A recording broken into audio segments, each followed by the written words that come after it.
नाज़रीन, programme behind the news में मां आवां जो मेज़बान शकील सुमरो। मुल्की सियासत के हवाले से मखसूस निशस्तुन वारो जो केस है उनके PTI पंहिंजे तौर ते चैलेंज करण जो फैसलो किया है, पर उन सां गॾोगॾु ग्रैंड अपोजिशन अलायंस पारां ऐलान किया वियो आहे त तरमीमी एक्ट यानी इलेक्शन तरमीमी एक्ट के सुप्रीम कोर्ट में चैलेंज किया वेंदो। 9 मई के वाक़ियनि के हवाले से एक दफ़ो ॿीहर PTI के बानी चेयरमैन यू टर्न वठंदे इहो चयो आहे त हुन मशरूत माफ़ी की गाल न कई हुई। मुल्क के अंदर जेका महंगाई है उहा महंगाई जेको है उन आम माण्हुनि जो जीअण जंजाल बणाए छॾियो आहे ऐं महंगाई जी जेका हफ़्तेवार शरह है उहा 17.96 रिकॉर्ड कई वई है, जेका पाकिस्तान के अंदर महंगाई के हवाले से एक तमाम गणती जोगी सूरत हाल जो है इंडिकेटर दे थी पई। वज़ीर आज़म शहबाज शरीफ जो चवण है त army chief of army staff A government यानी पार्लियामेंट समेत समूरा इदारा जेके आहिनि उहे हिकिड़े पेज ते आहिनि। बिलावल भुट्टो ज़रदारी जो चवण है त PTI के खटमिठड़ा समझी यानी टाफियूं समझी सीटूं ॾिनियूं वयूं आहिनि। अॼोके प्रोग्राम में इन अहम इशूज़ ते असांखे ॻाल्हाइण जे लाइ स्टूडियो में ज्वाइन किया है सीनियर सहाफ़ी ऐं सीनियर तज़िये निगार आहिनि। सिंध TV न्यूज़ जा एग्जीक्यूटिव डायरेक्टर ऑपरेशन आहिनि रफ़ीक भुट्टो साहब। टेलीफोन लाइन ते असांखे ज्वाइन किया है सईद सरबाज़ी, पाण कराची प्रेस क्लब जा प्रेसिडेंट आहिनि, सीनियर सहाफ़ी ऐं सीनियर तज़िये निगार आहिनि। सईद सरबाज़ी साहब के भी प्रोग्राम में असां भलीकार चऊं था। शुरू कयूं था रफ़ीक भुट्टो साहब का। रफ़ीक साहब, पॉलिटिकल जेका सिनेरियो है उन हवाले से मखसूस निशस्तुन वारो केस कुछ दिहाड़ा पहले सुप्रीम कोर्ट की 13 रुकनी बेंच जजमेंट आई। उन जजमेंट का पोइ असां ॾिठो त क़ौमी असम्बली ऐं सेनेट मां इलेक्शन तरमीमी एक्ट जल्दबाज़ी में मंज़ूर करायो वियो। अञा इन खां हिकिड़ो ॾींहुं पहिरें 2 मोज़िज़ जज जेके आहिनि उन्हनि इख़्तिलाफ़ी नोट ॾिनो ऐं इलेक्शन तरमीमी एक्ट में भी उन सां मिलंदड़ जुलंदड़ जेके आहिनि उहे तरमीमूं कयूं आहिनि। हाणे उन मखसूस निशस्तुनि वारे केस ऐं इलेक्शन तरमीमी एक्ट के सुप्रीम कोर्ट में PTI भी चैलेंज किया है। ग्रैंड जो अपोजिशन अलायंस है उनके भी चैलेंज करण जो ऐलान किया वियो है। तो अवां कीअं ॾिसो था, समझो था तो मखसूस निशस्तुनि वारो केस वो किथे सेटल थींदो? पॉलिटिकल जेका हिन वक्त कन्फ्रंटेशन है उहा सेटल थी वेंदी? कंहिंजो जेको पलड़ो आहे भारी तव्हांखे लॻे थो? ॾिसो, असां जॾहिं जमहूरियत जी ॻाल्हि कयूं था शकील साहब, तो जमहूरियत में पार्लियामेंट हमेशा सुप्रीम होंदी है। कानून साज़ी करण पार्लियामेंट जो कम आ, उनकी इंटरप्रिटेशन करण अदालतुनि जो कम आ। कानून साज़ी असांजो हिकिड़ो मुक़दस इदारे कई आ जंहिंखे असां पार्लियामेंट चऊं था। उन वॾी अक्सरियत सां इहो बिल जेको आहे सो पास करे सदर ॾांहुं मोकिलियो। सदर उनजी एथेंटिकेशन यानी तौसीक़ करे हाणे उहो कानून बणिजी वियो, एक्ट बणिजी वियो। गज़ेट नोटिफिकेशन में उनजी जेका आहे नोटिफाई थी वियो आहे। उन खां पोइ ग्रैंड अपोजिशन अलायंस चओ या जेको आहे सो अपोजिशन चओ पार्लियामेंट जी, उन्हनि इहो फ़ैसिलो कयो आहे त हू वरी उन्हनि जजनि वटि खणी वेंदा। अॼु उन ते बिलावल भुट्टो ज़रदारी पार्लियामेंट में ॾाढो सुठो ॻाल्हायो आहे।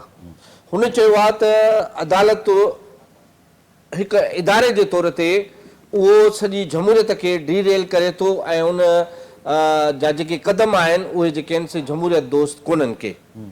जॾहिं त इन ई पार्लियामेंट में चीफ जस्टिस थियण खां अॻु में जस्टिस फाइज़ ईसा जेको सुप्रीम कोर्ट जो चीफ जस्टिस आहे हिन महिल, उहो इन पार्लियामेंट में इन कुर्सीअ ते हाल में मौजूदु थी करे हुन इहा यकीन ॾियारियो हो त जॾहिं हू चीफ जस्टिस थींदो ऐं त सुप्रीम कोर्ट या अदालतूं हमेशह जमहूरियत जो साथ ॾींदियूं आहिनि। उन्हनि कॾहिं जेको आहे सो आमरियत जो साथ न ॾिनो आहे। जॾहिं त अदालती तारीख़ अहिड़ी ईअं कोन्हे। आमरियत दोस्तीअ में भी अदालतूं रहियूं आहिनि ऐं खोड़ अहिड़ा नज़रिया ज़रूरत जे तहत उन्हनि फ़ैसिला कया आहिनि जंहिंसां जमहूरियत खे वॾा जेके आहिनि से धक लॻा आहिनि। हाणे जॾहिं पार्लियामेंट इहो फ़ैसिलो कयो आहे त उनखां पोइ उन्हनि जेको आहे सो कोर्ट में अदालत सुप्रीम कोर्ट में वञण जो फ़ैसिलो कयो आहे। हाणे ॾिसणो इहो आहे त इन ते जस्टिस फाइज़ ईसा जेको इन ई पार्लियामेंट में अची चई वियो त जमहूरियत दोस्त आहे, जेतोणीकि हुन जी पंहिंजी सोच अञा ताईं जमहूरियत दोस्त आहे, पर हुन सां गॾु वेठल जेके जज आहिनि उहे हुन जे सोच सां सहमत न आहिनि ऐं हुन जे सोच खे हुन जे माइंड सेट सां गॾु नथा हलनि ऐं उन्हनि जूं पंहिंजूं पंहिंजूं सोचूं आहिनि ऐं उन्हनि इहो फ़ैसिलो कयो जेको बक़ौल जेको आहे सो हुकूमत जे ऐं बिलावल भुट्टो ज़रदारी जे त जेको फ़ैसिलो अपोज़िशन घुरियो ई कोन हुयो उहो उन्हनि खे जेको आहे सो ॾिनो वियो।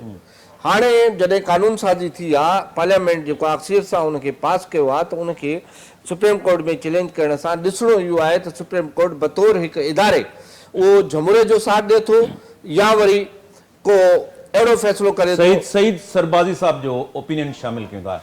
सईद साहब, हम देखते हैं कि पार्लियामेंट की सुपर मेसी जो है वो 76-77 साल जो पाकिस्तान की तारीख है उसमें क्वेश्चन मार्क रही है।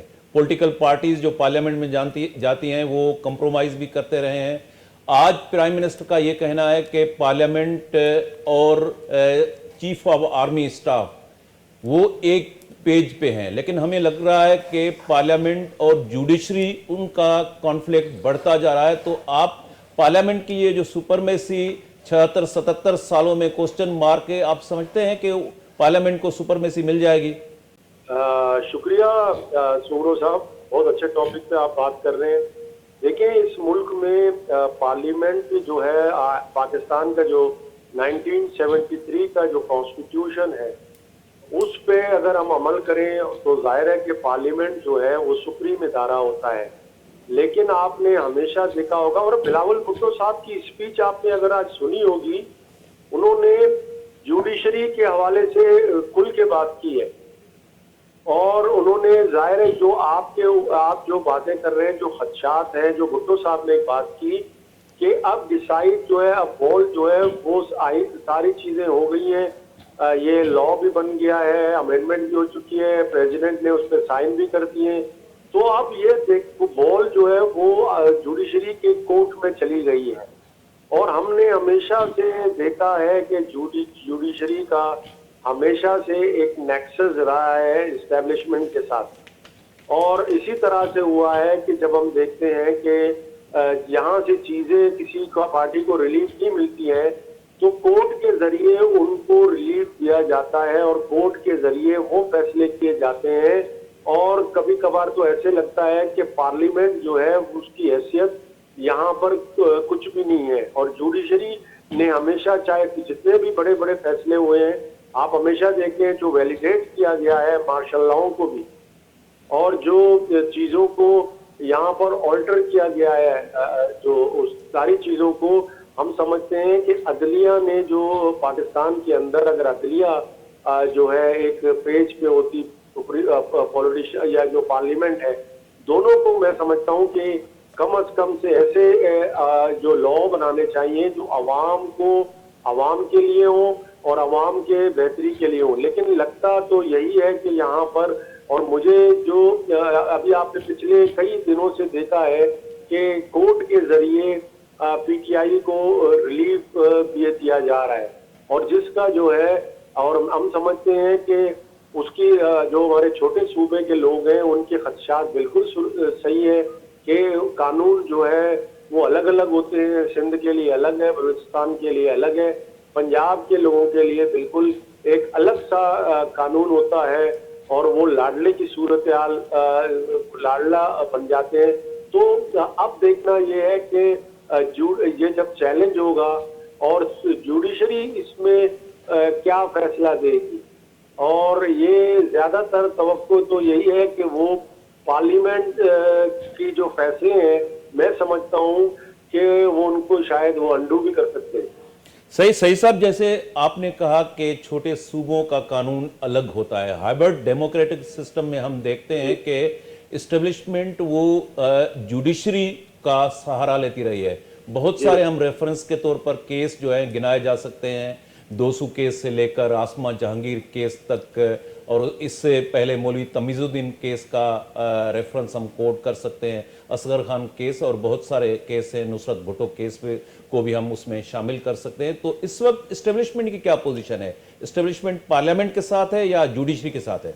देखिए, इस्टेब्लिशमेंट तो जाहिर तो ऐसे लग रहा है कि वो पार्लियामेंट को किसी ने पार्लियामेंट को तो नहीं, जो केयरटेकर जो इस वक्त जो गवर्नमेंट है नून लीग की, वो जिस तरह आपने खुद कहा कि प्राइम मिनिस्टर ने वाजे तौर पर ये एक बात कल कही है, उसमें उन्होंने जो है वो एक बात की है कि आर्मी चीफ हमारे साथ है और हमारी जो गवर्नमेंट है उसको टोटल वो सपोर्ट कर रही है। तो कल का जो प्राइम मिनिस्टर का जो स्टेटमेंट है उसमें वो आपका सवाल का तो जवाब आपको मिल जाएगा कि वो तो कह रहे हैं कि वो हमारे सारे जितने भी फैसले हैं, मतलब पार्लियामेंट के जरिए फैसले हों या जो पीएमएल नून लेड गवर्नमेंट है जो फैसले कर रही है, आर्मी जो है वो टोटल ऑन बोर्ड है उस फैसलों में। देखें आगे चलते हैं कि एस्टेब्लिशमेंट ग्राउंड जो रियलिटीज आगे चलकर जब मसला होगा तो वो देखते हैं कि वो पार्लियामेंट के साथ होती है, गवर्नमेंट के साथ, एस्टेब्लिशमेंट में उनके साथ जाती है, या फिर कहीं से वो जुडिशरी को सपोर्ट कर सकते हैं। रफीक साहब, प्राइम मिनिस्टर जो इहो चवण त चीफ ऑफ आर्मी स्टाफ यानी असां एस्टेब्लिशमेंट जेको आहे उन ॾांहुं जो इशारो हुयो ऐं गवर्नमेंट यानी पार्लियामेंट उहे हिकिड़े पेज ते आहिनि। अव्हांखे कीअं लॻे थो त जीअं सईद सरबाज़ी साहब बि चयो त सदाईं एस्टेब्लिशमेंट जुडिशरी खे इस्तेमालु कंदी रही आहे, हिन वक़्तु छा पोज़ीशन आहे? एस्टेब्लिशमेंट पार्लियामेंट गवर्नमेंट सां गॾु आहे या जुडिशरी न हली वेंदी? ॾिसो, उन लाइ असांखे थोरो वेझे माज़ी में वञिणो पवंदो। उन में ॾिसण में इहो अचे थो त कोर्टनि कुझु आज़ादाना फ़ैसिला ॾिना आहिनि, ख़ासि तौर ते इस्लामाबाद हाई कोर्ट ऐं लाहौर हाई कोर्ट ॾांहुं मां तव्हांखे वठी वेंदुसि त उन्हनि जा जेके फ़ैसिला आहिनि उहे घणे क़दुरु जेको आहे उन्हनि PTI ऐं उनजे बानी खे रिलीफ ॾिनो आहे। उहे न एस्टेब्लिशमेंट सां बीठा न हुकूमत सां बीठा। उन मां त इहा ॻाल्हि बिल्कुलु असांखे वाज़े तौर ते उहा न इनकार में नज़र अचे थी त एस्टेब्लिशमेंट ऐं हुकूमत जेको आहे, फ़ौज ऐं हुकूमत जेको आहे सो हिकिड़े पेज ते आहिनि। हाणे जॾहिं पार्लियामेंट इहो कानून पास कयो आहे त इहो हिकु दफ़ो ॿीहर सुप्रीम कोर्ट ऐं उनजे जजनि जो इम्तिहान आहे त उहे जेके आहिनि पार्लियामेंट खे सुप्रीम सम्झंदे उन कानून खे इज़त एतिराम ॾियनि था या वरी का ॿी वाट वठनि था। जस्टिस मुनीर खां वठी अदालतुनि जो जेको किरदारु आहे उहो हमेशह जेको आहे सो एंटी पार्लियामेंट रहियो आहे। बिल्कुलु केतिरनि ई पार्लियामेंटनि खे उन्हनि जेको आहे सो ॾिनो आहे ऐं आमरनि खे हमेशह उन्हनि जेको आहे सो उन में जनरल ज़िया हुजे, उन में मुशरफ हुजे, उन में अयूब खान हुजे, LFO या जेको आहे PCO या अहिड़े क़िस्म जा जेके बि आहिनि उन्हनि हमेशह उन्हनि खे जेको आहे सो ॾिनी आहे। हालांकि इन्हनि आमरनि इन इदारे खे तबाह कयो। जस्टिस इफ्तिकार जो तव्हांजे ॾाढो मिसाल आहे, वकीलनि जी जदोजहद, जजनि जी बहालीअ जे लाइ, इहो समूरो सियासतदाननि ऐं जमहूरियत पसंदनि कयो, पर उनजे बावजूद बि अदालत जेको आहे सो जो उन्हनि सां न बीहणु हिकिड़ो अफ़सोसनाक पहलू ज़रूरु आहे। सईद साहब, PTI के बानी चेयरमैन का अगर हम पॉलिटिकल ट्रैक रिकॉर्ड देखें तो उसमें वाज़े तौर पर वो यू टर्न लेते रहे हैं। अब कुछ दिन पहले, 2 दिन पहले उनका कहना था कि वो 9 मई के जो वाक़यात हैं उन पे मशरूत और माफ़ी लेने को तैयार हैं। अब उनकी स्टेटमेंट आई है, उन्होंने ऐसा कहा ही नहीं है। तो ये अचानक फिर से यू टर्न, पहले स्टेटमेंट निकली फिर यू टर्न, कहाँ PTI बानी को कहाँ से डायरेक्शन मिल रहा है? सर ये आपने देखें, ये जो इन्होंने जो बातें की हैं और जिस तरह से उनके स्टेटमेंट अभी आना शुरू हुए, काफ़ी अरसे के बाद हमने देखा कि उनको एक ऑक्सीजन मिल गया है। और वो ऑक्सीजन अगर आप उसको इंटरनेशनल जाएं, US कांग्रेस में जो एक रेजोल्यूशन पास की गई है उसमें तो पहली मर्तबा कि एक पॉलिटिकल पार्टी को पूरी सपोर्ट की गई है और वहाँ पर जो उन्होंने जो करारदाद पास की है उससे आप क्या समझते हैं कि इमरान खान को सपोर्ट नहीं मिली है? उसके बाद यूनाइटेड नेशन ने उनके क्या जो राइट्स है उन्होंने भी एक स्टेटमेंट इनके हक में दिया। इसका मतलब यह है कि इंटरनेशनल एक सपोर्ट इमरान खान को हासिल है। और जिस तरह से जो बाइडन के बाद ट्रंप के हवाले से बात की गई और जो लोग इस बात का बल्कि खदशे का इजहार कर रहे हैं कि कल अगर US के इलेक्शन में ट्रंप की जीत होती है तो यहाँ पर हम बहुत सी चेंजेस भी लेते हैं। तो आपको पता है पाकिस्तान के अंदर जो इस्टेब्लिशमेंट है वो जाहिर है कि बाहर से या कहीं से इशारातन कुछ चीजें होती हैं, उन इशारतन चीजों के बाद हम देखते हैं कि ये और फिर आपने देखा होगा जिस तरह भुट्टो साहब ने बात की जुडिशरी के हवाले से कि जुडिशरी भी सॉफ्ट कॉर्नर रखती है और वो एस्टेब्लिशमेंट के साथ उसका जो रवैया है वो भी हमें कुछ ऐसा लग रहा है कि वो जाहिर है वो भी किसी के, आपने देखा होगा 6 जजेस ने चीफ जस्टिस को अप्रोच किया था और फॉर्मल रजिस्टर किया था उन्होंने कंप्लेंट कुछ एजेंसीज के हवाले से, जिसमें जस्टिस मोहसिन अख्तर साहब कियानी थे, जस्टिस बाबर सत्तार थे, जस्टिस अरबाब मोहम्मद ताहिर थे, जस्टिस तारिक महमूद जहांगीरी, जस्टिस सरदार एजाज इसाक खान और जस्टिस समन साहब थे। तो ये देखें ना, ये सारी चेंजेस हमें इस तरह से तो नहीं लग रही हैं, जरूर इसके पसे पुश्ता वो कुव्वतें का फरमा है जो हमारे मुल्क में चेंजेस लाती हैं। और जाहिर है कि ये जो पीटीआई का जो बज़ाहिर तो इसने यही जो लोगों को ये तासुर दिया है कि मैं एंटी अमेरिका हूँ, लेकिन मैं नहीं समझता हूँ कि ये एंटी अमेरिका है। वहाँ वह पूरी उनको सपोर्ट जो है वहां से आ रही है। जैसे आपने यूएस कांग्रेस का रेफरेंस दिया, यूएन का रेफरेंस दिया और साइफर का मामला हुआ, उसमें उसके बाद हम जो इंटरनेशनल कनेक्शन है वहां से सपोर्ट आ रही है। ये जो पीटीआई बानी चेयरमैन कह रहे हैं कि 2 महीने 2.5-3 महीने के ये गवर्नमेंट मेहमान है, तो उनका इशारा वही है ट्रंप के जो नवंबर में इलेक्शन हो रहे हैं यूएस में। रफी साहब, इंटरनेशनल कनेक्शन अवां समझो त ज़ाहिर आहे मुल्क जे अंदरि जॾहिं बि रिजीम चेंज थी आहे, पाण हिते बांग्लादेश जो मिसाल बि वठी सघूं था, उन में बि जेका इंटरनेशनल कंस्पायरेसी आहे उहा उनखे घणो जेको आहे तजिए निगार उनखे सपोर्ट करे रहिया आहिनि, किथे न किथे आहे। त हीउ जेको पीटीआई बानी चेयरमैन स्टेटमेंट ॾिए थो 2-2.5 महीननि जी हुकूमत महिमान आहे, त हुनखे इंतज़ारु आहे यूएस इलेक्शन जो? जी बिल्कुलु, इन ते मूंखां मां तव्हांखे हिकिड़ो शेयर ॿुधाईंदुसि त सोचे अक़वाम मुतहिदा अगरि जो थो पंहिंजा हक़ घुरे, वॾियूं ताक़तूं थियूं वीटो तिन छॾनि करे, इहे ऊच ऐं नीच जा मिड़ई रवाज मुर्दाबाद, साम्राज मुर्दाबाद, साम्राज मुर्दाबाद। सो बिल्कुलु इहा हक़ीक़त आहे, हिकिड़ी खुलियल हक़ीक़त आहे, हिन खां को बि इनकार नथो करे सघे त वॾियूं ताक़तूं हमेशह पंहिंजूं जेके उन्हनि जूं नो आबादियत आहिनि या कॉलोनीज़ आहिनि उन्हनि ते पंहिंजो सियासी हर क़िस्म जो असर रसूख़ इस्तेमालु कंदियूं। जेतोणीकि मॉडर्न कॉलोनाइज़ेशन सिस्टम में जेको काह जा या जंगुनि जा जेके तरीक़ा ऐं जेको आहे सो ग़ुलामी जा तरीक़ा उहे चेंज थी विया आहिनि, पर अॼु बि असां वॾियुनि ताक़तुनि जे ज़ेर असर आहियूं। पोइ IMF हुजे या ॿियो हुजे, अमेरिका जे आशीर्वाद खां सवाइ IMF कंहिं बि मुल्क खे कर्ज़ कोन ॾींदो आहे जेसिताईं उन्हनि खे क्लियरेंस हुतां न मिले। अहिड़ी रीति अमेरिका असांजे रोज़मर्रा जे सियासी मामला हुजनि, इंतिज़ामी मामला हुजनि या माशी मामला हुजनि, उन में उनजी मुदाख़लत आहे। भुट्टो साहब, जेको पार्लियामेंट जी सुपरमेसी वारो सुवाल आहे उहो त पोइ जीअं 77 साल 76 सालनि में क्वेश्चन मार्क कयो आहे, ईअं ई रहंदो हो? बिल्कुलु, ॾिसो अॼु जी पार्लियामेंट खे बि त को एॾी बाअख्तियार पार्लियामेंट त कोन्हे न, उन में बि उन्हनि जेको आहे सो इस्टेब्लिशमेंट जे ज़ोर ते कुझु अहिड़ा इंतिज़ामी ऐं कानूनी ऐं सियासी क़दम खयां आहिनि जो उन्हनि जी अंग अखर उन्हनि जा पूरा आहिनि, पर जेकॾहिं हिननि जा अंग अखर पूरा न हुजनि त पोइ त हीअ हुकूमत बि त इस्टेब्लिशमेंट जे बेसाखियुनि ते बीठी आहे न। सही साहब, हम धरनों की बात करें, जमा इस्लामी का धरना IPPs के हवाले से वो सेटलमेंट हो चुकी है, मुआहिदा हो चुका है, उन्होंने वो धरना मौखर कर दिया है।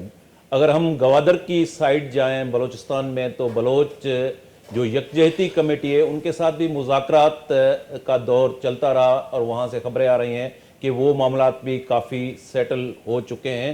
तो ये अचानक धरने जारी हम देखें, धरने हम उनमें काफ़ी जो है वो एक्टिविज्म हमें दिखाई दे रहा था, और आप समझते हैं कि ये जो सेटलमेंट हुई है वो सेटलमेंट उस पर इम्प्लीमेंट भी होगा, या आप समझते हैं कि वैसे का वैसे ही चलता रहेगा? साहब, आप तो बलोच उमूर पे माहिरीन है और आपकी बड़ी तो इसलिए मैंने बलोच यकजहती कमेटी, मैंने कहा सही और शकील साहब ने आपसे प्रॉपर सवाल किया है। जी जी शकील भाई, बिल्कुल। मैं सबसे पहले जमात इस्लामी के धरने पे आता हूँ। देखिए, मैं समझता हूँ कि जमात इस्लामी हमेशा इस्टेब्लिशमेंट के इशारे पे धरना देती है, और उसके धरने का बुनियादी तौर पर मकसद ये था कि PTI के जो सवाबी वाला या दूसरे जो चीजें हैं, और उसमें आपने देखा होगा टीएलपी ने भी धरना दिया था। जी, जी, आप उसका बिल्कुल, भी जिक्र जी। करना शायद भूल गए। जी जी तो जी। ये दोनों जो धरने हैं ये बिल्कुल मुख्तलिफ हैं बलोच यकजहती वाले धरने से। और ये देखें, जमात इस्लामी ने यहाँ पर मुआहदा किया, लेकिन 2 रुपए 6 पैसे नेपरा ने पावर टैरिफ कल बढ़ा दिए। उल्टा उल्टा हुआ। जी जी बिल्कुल। तो ये जो धरने थे ना, ये धरने फ्रेंडली धरने थे। ये 2 धरने जो है टीएलपी और जमात इस्लामी का। अच्छा, ये जो बलोच यकजहती का है, बलोच नहीं, यकजहती का ये धरने दिलवाए क्यों गए थे टीएलपी और जमा इस्लामी? क्या है पर्पस, क्या था? टीएलपी का तो धरने में आपने देखा होगा कि वो जो है एक उसमें बहुत सी चीजें ये आ रही है कि कुछ कंपनीज हैं और उसकी सॉफ्ट ड्रिंक की, शायद उनके खिलाफ कोई कंपेन चलानी थी, किसी ने पैसे दिए होंगे और वो जो है वो चक्कर था। और दूसरा डाइवर्जन था, पीटीआई के बहुत से इश्यूज पे या बहुत से मुल्क में जो इश्यूज हैं उनको डाइवर्ट करने के लिए ऐसा ही होता रहा। चलो, बलोच यकजहती कमेटी पे बलोच यकजहती वाला जो है बिल्कुल मुख्तलिफ है। वो 4 महीने पहले डिसाइड हुआ था। और इस वक्त जो बलूचिस्तान की जो बलोच यकजहती है, देखें उसको वो अगर उनके डिमांड्स आप पढ़ें, उनके डिमांड बिल्कुल क्लियर है। उनके डिमांड में ये बात है कि अच्छा, उनसे सवाल किया जाता है कि आप ग्वादर में आपने क्यों ये चीजें रखी हैं। तो मसला ग्वादर का इसलिए है कि ग्वादर इस वक्त आपने देखा होगा कि नेशनल रिसोर्सेज जहां जहां से बलूचिस्तान से निकाले गए थे, वहां पर जो है वहां के जो लोग थे वो डिप्राइव थे। वहां की जमीनों का पेशावर में, दुबई में सौदा किया गया। और बलोच यकजहती एक कंपेन, मैं समझता हूँ इस वक्त दुनिया में खवातीन की सबसे बड़ी एक तहरीक है। और इस खित्ते में उसने जो मोबिलाइज किया है लोगों को अपने जरिए, और ये जो सियासतदान थे, ये जो नेशनलिस्ट पार्टी थे, ये जो सरकार थे, इनके हाथ से अब गेम निकल के अब दूसरी तरफ जा रहा है। मिडिल क्लास तबका जो है बलूचिस्तान का, क्योंकि वहां पे जो ग्राउंड रियलिटीज है वो कुछ मुख्तलिफ है। वहाँ के जो मसाइल हैं वो बिल्कुल कुछ मुख्तलिफ मसाइल हैं, और दूसरे मुल्क के मसाइल बिल्कुल मुख्तलिफ मसाइल हैं। एक तो बलूचिस्तान के इश्यूज पे हमारी जो नेशनल मीडिया है वो बिल्कुल जो है खामोश होती है। मैं लेकिन अप्रिशिएट करता हूँ सिंधी मीडिया को कि वो बलूचिस्तान के इशू पे लोगों को अवेयरनेस देती रहती है। तो बलूचिस्तान का जो मारंग वाला इशू है वो अगर जो लोग वहाँ की सूरत-ए-हाल या वहाँ की जो डेमोग्राफिक चेंजेस वो कर रहे हैं, या जो सूरत-ए-हाल है उससे अगर लोग जो है अगर वाकिफ है, क्योंकि इस वक्त जो बलूचिस्तान में जो हुकूमत आई है, मैं समझता हूँ कि वहाँ पर जो वहाँ के हकीकी लोगों को, जो भी हकीकी लोग थे उनको नुमाइंदगी नहीं दी गई, बल्कि फॉर्म 47 के जरिए ऐसे ऐसे लोगों को वहां पर एमएनए और एमपीए बनाया गया जिनको लोग जानते तक नहीं थे। और इस तरह की सूरत-ए-हाल में लोग जो थे वो बिल्कुल मायूस थे। उन्होंने देखा कि भाई हमारा, और दूसरा वहां पर जो इम्पोज डिसअपेरेंस वाला मसला है, और वो बहुत बड़ी तादाद में जो है लोग इससे सईद भाई, जो मुज़ाकरात हैं उस मुज़ाकरात पे आए हैं, तो आपके पास क्या इंफॉर्मेशन है? मुज़ाकरात कामयाब हो गए हैं क्या? मुज़ाकरात का जो अमल था वो बलोच यकजहती कमेटी जो है कामयाब हो गई है। उसमें उसने जितने भी उनके लोग जो अरेस्ट थे वो जो है उनको रिहा कर दिया गया। लेकिन ये नहीं है कि उन्होंने उसको खत्म कर दिया है, सिर्फ ग्वादर का धरना खत्म किया है। वो आज उन्होंने तुर्बत में बहुत बड़ी एक जलसे से भी खिताब किया है मारंग बलोच पे। तो जो ग्वादर का धरना है वो इस वक्त खत्म हो चुका है? जी, ग्वादर का तो कल खत्म हो चुका था, और आज उन्होंने कहा था कि हम तुर्बत की तरफ मार्च करेंगे और तुर्बत में हम रैली करेंगे। ग्वादर का फिलहाल जो था, क्योंकि देखिए वहां पर चलो वो रफ़ीक साहब ॻाल्हियूं जेके आहिनि उते कामयाब थियूं। जमा इस्लामी वारो जीअं सईद साहब जो चवण हो त उहो धरणो जेको आहे कुझु उन जा पर्पस ॿिया हुया, टीएलपी जा बि ॿिया हुआ, ऐं टैरिफ बिजली जो वॾो इशू आहे। मां महांगाई जी ॻाल्हि करे वियुसि त महांगाई जेको आहे आम माण्हुनि जो जीअण जंजाल बणाए छॾियो आहे। कोर इशू जेके आहिनि उहे हिते घटि एड्रेस थियनि था अपोज़िशन तरफ़ां या ट्रेज़री बेंचिस जे तरफ़ां, ऐं कोशिशि इहा कई वञे थी त इशूज़ अहिड़ा हुजनि जेको कोर इशूज़ खे डाइवर्ट कयो वञे। त ही तव्हां छा था सम्झो, महांगाई जी सूरत हाल या ॿिया कोर इशूज़ गवर्नमेंट जी प्रायोरिटीज़ में शामिल आहिनि, तव्हांखे लॻे थो त उहे उन्हनि ते इम्प्लीमेंट थींदो? जी बिल्कुलु, उन ते जेको आहे सो अवेस लगारीअ जे जेको आहे सो सरबराही में हिकिड़ी कमेटी ठही आहे जेका इनखे कंदी, पर फ़िलहालु 2-3 महीननि ताईं तव्हांजो टैरिफ अञा वधंदो, घटि न थींदो, या महांगाई इन्फ्लेशन रेट जेको आहे सो इहो साॻियो रहंदो। डिसंबर खां पोइ जेके आहिनि से नतीजा अचणु शुरू थींदा, छाकाणि त हे अमली क़दम पोइ खणंदा। हिन महिल ताईं हिननि खे IPPs खे अदायगियूं करणियूं।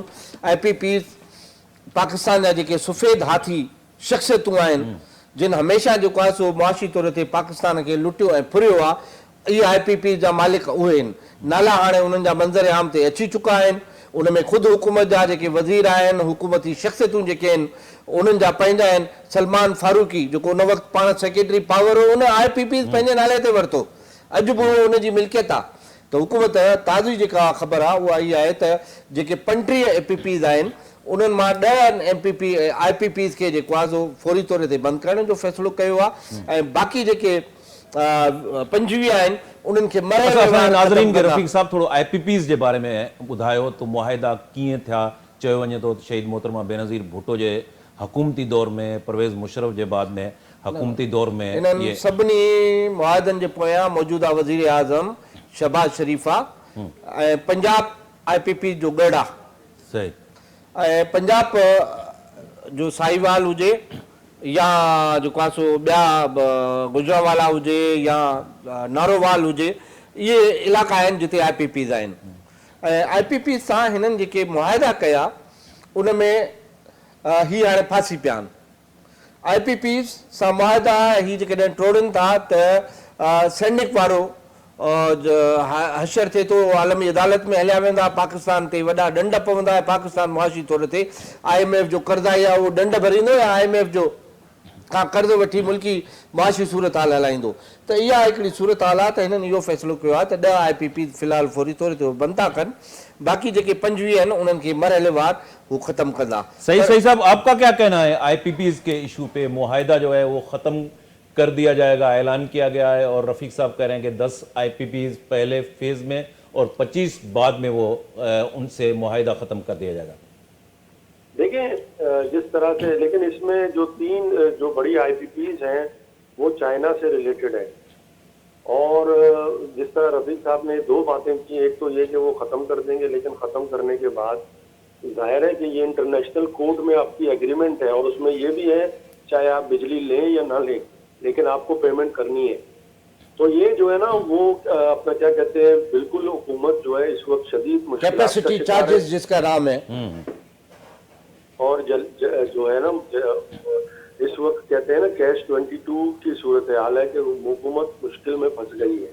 लेकिन मैं आपको ये बात बता दूं कि ये जो इस वक्त जो बहरान है जिसमें इमरान खान ने 2 महीने का जिक्र किया है, और हम एक सियासी कारकुन की हैसियत से भी देख रहे हैं कि इस वक्त जो अनारकी और क्याओस है उससे लग रहा है कि, और जिस तरह से लोग जो हैं इस वक्त महंगाई इन्फ्लेशन का जिक्र भी आपने पहले किया, और जिस तरह IPPs को आप को जो है जाहिर है कि फिर उनको आप जब एक एग्रीमेंट आप कर चुके हैं और एग्रीमेंट को जाहिर है वो बाइंडिंग होती है। जिस तरह आपने ईरान पाइपलाइन गैस पे जो मुआहिदा किया हुआ है, अगर ईरान कोर्ट इंटरनेशनल कोर्ट चला जाए तो आपके लिए मुश्किलात तो पैदा हो सकती है ना, कि आप उसको वो ईरान तो अपने बॉर्डर तक लेके आ गया है, लेकिन पाकिस्तान को वो इम्प्लीमेंट करना है, लेकिन वो आप इम्प्लीमेंट नहीं कर रहे। तो बहुत सी चीज़ों में आपने देखें, इस मुल्क में ये होता है ना कि मैं अगर हुकूमत में हूँ तो मैं कुछ मुआहदे करता हूँ और मेरे आने वाला जो हुकूमत है वो उसको चेंज कर देता है। तो ये कंसिस्टेंसी नहीं है इकोनॉमिक पॉलिसीज पे, इसमें बहुत मुश्किलात का शिकार है IPPs में। मैं नहीं समझता हूँ कि वो इस तरह से इनको एक तरफा जो है या इस तरह करके रद्द करेंगे, और रद्द करने के लिए भी इनको जो है ना बड़े जो है देखना पड़ेगा कि वो उसमें इंटरनेशनल कोर्ट में आर्बिट्रेशन में अगर वो चले गए तो फिर वो मसले हैं। और खासकर आप देखें इसमें जो है बड़े बड़े टाइकून इसमें मौजूदा हुकूमत, और खुद उन्होंने मिनिस्टर साहब ने कहा था कि IPPs तो इमरान खान के दौर में भी हुए किए थे एग्रीमेंट। तो ये इसमें ये सारी पॉलिटिकल पार्टीज इन्वॉल्व है, और इसके लिए तो देखें इस मुल्क में मैं समझता हूँ कि बहुत बड़ी पीछे से कोई इन्वेस्टमेंट आए या इस तरह से कोई चीज़ें हों, वो आप कर सकते हैं। बाकी तो बहुत मुश्किलात है। अभी मेरी कुछ हम खुद पंजाब गए थे तो वहाँ पर भी हमने देखा कि जिस तरह से लोड शेडिंग पंजाब में बिल्कुल है ही नहीं, इस तरह से जिस तरह से सिंध में है या बलूचिस्तान में, सूबों में है। बिल्कुल जीअं नंढनि सूबनि जे पहिरें बि ज़िक्र थियो त ख़ासि तौर ते लोड शेडिंग जे हवाले सां बि असां ॾिसूं था सिंध जे अंदरि 16 खां 18 कलाकनि ताईं लोड शेडिंग थिए थी। IPPs जो इशू तमामु घणो अहम आहे, पर मजमूई तौर ते जेके 35 IPPs आहिनि उहो अॻिते हली उहो प्रूव करिणो पवंदो, छाकाणि त इंटरनेशनल्स जेके बाइंडिंग्स आहिनि उहे बि ज़ाहिर आहे त हिकिड़ो वॾो चैलेंज आहे। पर IPPs जे लाइ जेकॾहिं ख़तमु करण जो फ़ैसिलो कयो आहे, मुआहिदो ख़तमु करण जो, त फ़ौरी तौर ते जेको बिजली जो टैरिफ आहे उहो हेठि अचणु खपे। उहो ईंदड़ वक़्त में ॾिसजे त गवर्नमेंट कहिड़ो इनिशिएट वठे थी पई, त प्रोग्राम जो वक़्तु पुॼाणी खे पहुतो। रफ़ीक साहब तव्हांजी महिरबानी, सईद सरबाज़ी साहब तव्हांजी महिरबानी। नाज़रीन, ईंदड़ प्रोग्राम ताईं पंहिंजे मेज़बान शकील सुमरो खे इजाज़त ॾींदा। अल्लाह भाई।